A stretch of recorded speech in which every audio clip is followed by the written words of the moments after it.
100 books. I read 100 books and a little bit more in 2022. Here are the 10 I liked most. Roll the intro.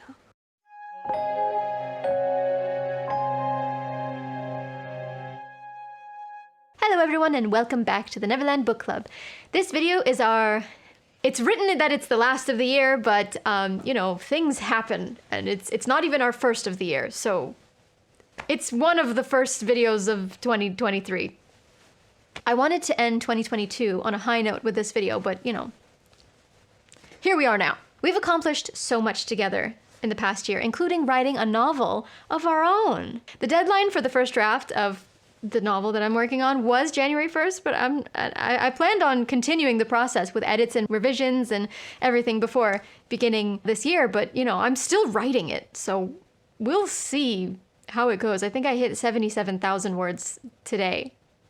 But that's not what we're discussing today. Today, we're discussing the most memorable titles I was able to read in 2022, starting from number 10 down to my number 1 title. Before we start, I want to say thank you to all my viewers, everyone who comments and follows me on other platforms, to those of you who send me books and book recommendations. Thank you so much for this lovely community, and I hope we can expand even further in this new year. All right, let's jump in with... Oh god, I do this every single time. Let's start with Verity by Colleen Hoover at number 10. A thriller romance about a down-in-the-dumps author looking for her next break after the death of her mother. She's approached by the husband of another author and commissioned to ghostwrite the remainder of a series since the original author is now bedridden after a horrible accident. When our MC finds a hidden manuscript, the severity of her condition comes into question, as well as the reason behind the death of her children. I read this straight through. It was intriguing, beguiling, and so much fun. The end had me questioning the entire book. You don't know what's truth and what's lies. You don't know who or what to believe. And you don't know what to do with yourself after. The story does have some romance tropes, but I wouldn't call this a romance necessarily. It feels more mystery, thriller, suspense, so if you're into that, this is worth it, I think. Verity was my second Coho book, and I have a few more of her titles waiting to be read. Next, at number 9, Fairy Tale by Stephen King. It's King. You know, of course it's gonna make the list. I can imagine King sitting at his desk in Maine with Molly, the Thing of Evil, warming his feet writing this story as he's written most of his stories, by the seat of his pants, just winging it entirely until a long, cohesive narrative breaks the surface and everything just falls into place. But that's what he does. That's why he's brilliant, and I will always be here for it for as long as he continues to write. Which I hope is a long time. A young boy named Charlie finds himself in the right place at the right time to help an old man who's fallen off a ladder in his yard. Simple, right? When he becomes friends with this old man, which happens quite often in King novels, the man decides to leave him everything he owns when he departs from this conscious plane of existence, including what he's been hiding in his shed. That doesn't sound right. It's somewhat innocent, I swear. As I've mentioned in a previous video, the novel was slow, meticulous, just hovering above boring for the first 200 pages. But then it runs and runs and runs, and it doesn't stop. King. Cake. King isn't really known for his fantasy novels, but with some such as this, or the entire Dark Tower series, which I recently saw, was picked up by Mike Flanagan, and he already has a pilot episode written, and he's partnering with Amazon to possibly create a long episodic series to tell the entirety of the books, which I am beyond excited about. What was I saying? Oh yes, sometimes King writes fantasy, and it's good. Of course it's good. I'm not biased. It's fantastic. It's fantastic. It's like a fairy tale. At number 8, we have another fantasy novel that took me by surprise, Priory of the Orange Tree by Samantha Shannon. Hecate and I did a whole live stream a few months ago discussing our thoughts, so you should check that out if you haven't already. This is a rich fantasy novel with magic, dragons, religious systems, conflicting kingdoms, and an underlying sapphic romance. This has the queen and knight romance trope, but better. This has Game of Thrones level dragons, but they're better here because they speak. One of our agreed gripes, though, was that there weren't enough dragons. However, there's supposed to be a prequel coming out this year, which I have already pre-ordered. And I'm hoping there are more dragons in that one because whenever they would be in a scene, I found myself just speed reading because I couldn't get enough. As discussed in the live stream, this book also felt like a trilogy in one. Save some money, buy this one giant book, and you get enough story to last you quite a while. Definitely recommend for my fantasy readers. There's no spice though, not really. So if you're into a more ACOTAR-like fantasy experience, which you know I will be talking about later in this video, don't expect your typical Nesta Cassian freaky scenes in the Priory. But that doesn't hinder the quality in any way, not at all. It's just a different experience while still enveloping you in the world of fantasy. Recommend, yes. Go read. All right, next we have, I think, one of the only contemporary romance novels on my list at number 7, The Kiss Quotient by Helen Hoang. I loved this book so much, so immediately. The main character is a high-functioning woman with an obsession with pencil skirts, drives a Tesla, and happens to have autism. When her parents begin to pressure her to find someone to settle down with and start a family of her own, she decides she needs a bit more practice in catching Mr. Right. So she hires the help of a male escort to teach her the ropes. Not those ropes. That would have been more fun, but it's not that kind of story. Anyway, as you can probably guess, she and the male escort end up having an actual relationship, their feelings for one another deepening as the story progresses. They're right there. It's them. See, she has a pencil skirt on. There should have been a Tesla on the cover.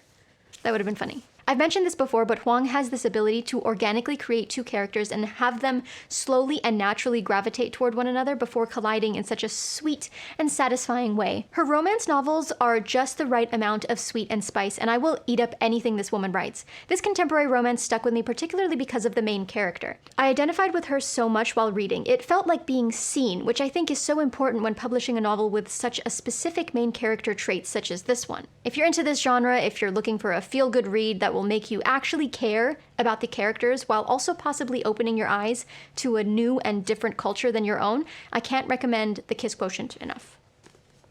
It's so sweet. I really liked it. Okay.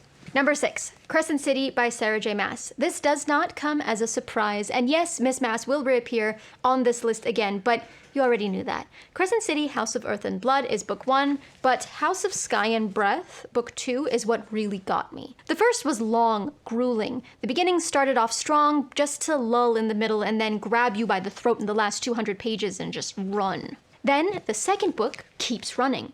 You're sprinting and the adrenaline is pumping, and even though book 2 is longer than book 1, it feels shorter because you're already familiar with the world. And just as you've accepted everything, just as you've come to love these characters and you're in that beautiful escape of a mind palace and you don't want to leave, the last page hits you like an arrow out of the sky. Ha ha ha ha ha ha. If you know, you know. Ick ick. This series made the list because of what it made me feel, which was everything. Excitement, anger, sadness, grief, suspense, anticipation, love, and absolute joy. I'm the demographic. I'm part of the hype, and I'm not sorry. Judge me all you want, I don't care. Next. Right in the middle of the list, at number 5, is Alone with You in the Ether by Olivia Blake. It's first and foremost a romance, but it's about so much more than that. I'd say this is a romance between reader and character rather than character and character, even though that's also definitely the main thread. I fell in love with these characters, with Blake's writing style, with the lives these people chose to lead despite their circumstances. I took extensive notes while reading as a way to document my own thoughts and epiphanies during my journey, and I recommend doing the same for any book you feel might have an impact on you. The prose in this is what really sells it. It's one long sunset of a poem when read continuously. One of my favorite quotes being such a simple line that might not mean anything to most, but could mean the world to some. Tell your mind to be kind to you today. Just gotta remind yourself. Just be nice to yourself. So much is said in that one small sentence, the first being that you have a choice to determine how your day might go, and all you need to do is be kind, to yourself as well as to others. This book didn't have an overdramatic story, it didn't have characters with unbelievable preternatural abilities, it didn't whisk me away to a new and exciting world, but it was memorable. It was beautiful and simple, and most importantly, it told the unbound truth. And that can sometimes be rare in contemporary romance, you know? Okay, that brings us to number 4, The Starless Sea by Erin Morgenstern. This fantasy fiction romance with magical realism and a subterranean ocean of honey and wonder absolutely took my breath away. I can't tell you enough how much I enjoyed reading this book. Actually, I can.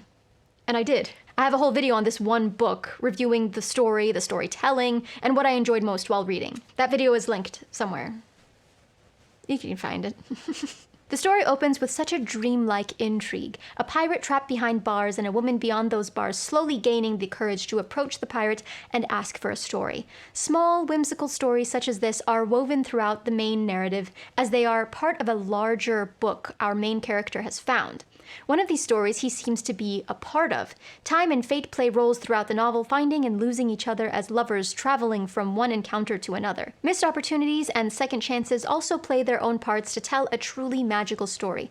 I loved it so much. I recommend this to anyone who's in the mood to read something that feels like a dream you'd be happy to stay trapped in. But read it. Don't listen to it. This deserves a physical book attention.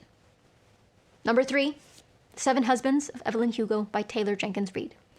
I cried so hard. This book broke me and put me back together just to break me again. Reid was another author I discovered this year, one I will blindly follow and read anything she writes. Where Helen Huang has the ability to make characters feel real and organic, Taylor Jenkins Reid has the ability to make characters that feel historical. Characters you could have sworn you've seen in the news or in magazines or in old movies over the years. Evelyn Hugo being one of them. Reid's writing style has a way of sitting with you and making you relate to famous characters in a way that is so human, it's painful. This novel also had historical elements of forbidden love in the public eye and what it means to love in the face of hate. I cried so hard. I cried so hard. I loved this book so much, I ordered it to be delivered to friends' houses, multiple friends' houses, because I knew they would also just love it. And they did, or one of them did. The other one hasn't read it yet, but I'll make her. Money well spent, all the stars, all the tears, just so many. Okay, now for the inevitable number 2, ACOTAR, A Court of Thorns and Roses. All of it. I know I'm just holding up this one, but it's all 5 books, all of them, wrapped into one. Like, it would be funnier if I held all of them, but it's late. The whole series, okay? I wish I had the hardcovers, but, I didn't know I was gonna love it so much when I first bought the whole series, so I was just like, paperbacks. I was wrong. Buy the hardcovers. They're prettier. A Court of Thorns and Roses was the first book I read in 2022, and it has changed my life forever. This is what made me pick up more fantasy novels without the hesitation I exhibited before. This series made me feel things I hadn't felt in years. This made me feel like I was discovering a new and exciting medium of story, and I couldn't shut up about it. I talked my family's ears off for months while I plowed through all 5 of these in the first few months of 2022. If I learned anything from reading this year, it's that Sarah J. Maas is queen of fantasy, and she's opened my eyes to an entire new world of possibilities when it comes to this genre. I am a proper convert. I don't need to tell you what this is about. You already know. Everybody knows. Everyone knows what happened. Just the Alaskan bullworm at the end. Yeah, the first one is Beauty and the Beast. The second one is Howl's Moving Castle. It's good. Just keep going. It's also Hades and Persephone, but it's very much Howl's Moving Castle if you read between the lines. Even if you haven't read one line, you probably know. It's unbelievably popular, and I am not one of those people that doesn't like something just because it's popular. Like, oh, everyone's into that. I hate it. No. If everyone's into something, I want to know why, and I'm not gonna either I like it or I don't. Because what is that one? There's quite a few things that are popular and you don't like. Like what? But I don't like them because... Like what? Dune. Okay, but why do I not like Dune? It's not that I don't like it because it's popular. Yeah. That's the thing. No, yeah. Like, I don't like certain things for certain reasons. But I'm not going to bash something just because it's like, oh, too many people like that. I don't want to like it because I want to be different. No. I love it. I don't care that it's overhyped. It's not overhyped. It's hyped. For a reason. I'm one of those people that wants to know why something is popular and will give an honest opinion after I feel I've given it a proper chance. Take From Blood and Ash. Very popular series. I read the first 2 books in 2021. Absolutely hated them. It was physically painful to read and did not make me want to continue reading fantasy. It actually did the opposite. It's like why I just didn't for a long time until this one. And I thought this one was gonna be like that. I was like, oh, they're both pretty popular, and they're like, if you liked this one, read this one. And I was like, oh, okay. This is why I was so hesitant at first with ACOTAR. I thought it might be the same dreadful experience, but bless the cauldron, I'm glad I did read them because I will never be the same now. If you haven't read these books yet, what the hell are you waiting for? I've said it before and I'll say it again. If loving these books makes me a basic fantasy bitch, so be it. I couldn't care less. I just can't wait for more of this crack to come out so I can snort it and be lost in the oblivion of this woman's mind. We've finally made it. My #1 read of 2022 and possibly the best book I've ever read. Even after saying everything I've said about ACOTAR, this title is even more memorable to me, and I don't know if it's because I read it more recently than ACOTAR or what. I was thinking of these two being a tie, but I thought that would have been too lazy. So my #1 title of 2022 is The Night Circus by Erin Morgenstern. I am so late to the game with this book. 11 years, to be exact. Or is it more now because it's the new year? I don't know. I can't believe I didn't know about this book until Hecate told me about it just a few months ago. I think part of the personal perfection of this novel is the date it's revolved around, as well as when and where I read it. This book is basically set on Halloween over the course of many years. I also read this towards the end of October, alone, in a hotel, and my birthday is on Halloween, and the main character is an all-powerful, curly girl with dark hair that I just took the liberty to self-insert myself into, even though today my hair is straight, but, you know, if you watch this is not my natural hair. Anyway. I honestly don't normally do that with characters. I like to have an ambiguous face in mind and just picture them as the author describes, but Celia Bowen, her physical appearance, in my opinion, is what I see when I look in the mirror, and that just stuck with me tremendously while reading. The opening of the novel is again like Starless Sea, just so dreamlike and ethereal. You feel yourself gravitating towards the novel even when it's not in your hands. The story is immaculately told, the prose beyond beautiful, the characters imaginative and original. Two dueling wizards decide to have a decades-long competition and bring forth their star pupils to continue their match. Forbidden love ensues within the canvas tents of an impossible circus. Both illusionists creating exhibits of adoration for one another over the years in a heartbreaking love story that had me crying all alone in a king-size bed that was not my own, miles away from home. This was Erin Morgenstern's debut novel, and both gives me inspiration to write as well as makes me want to stop altogether because how? Best book ever. Best book ever. Please read it so I can have someone to talk to. I'm talking to everyone. I'm putting it out there in the universe. Everybody, please read this so I can have more people to talk to about it. Because, and you know what? If you don't have anything nice to say, don't talk to me. But if you can, save it for the end of October. It truly is the best time to read something like this. Don't waste it in the hot nights of summer. Ugh. Set the tone for yourself to enjoy the story to its full potential. All the stars.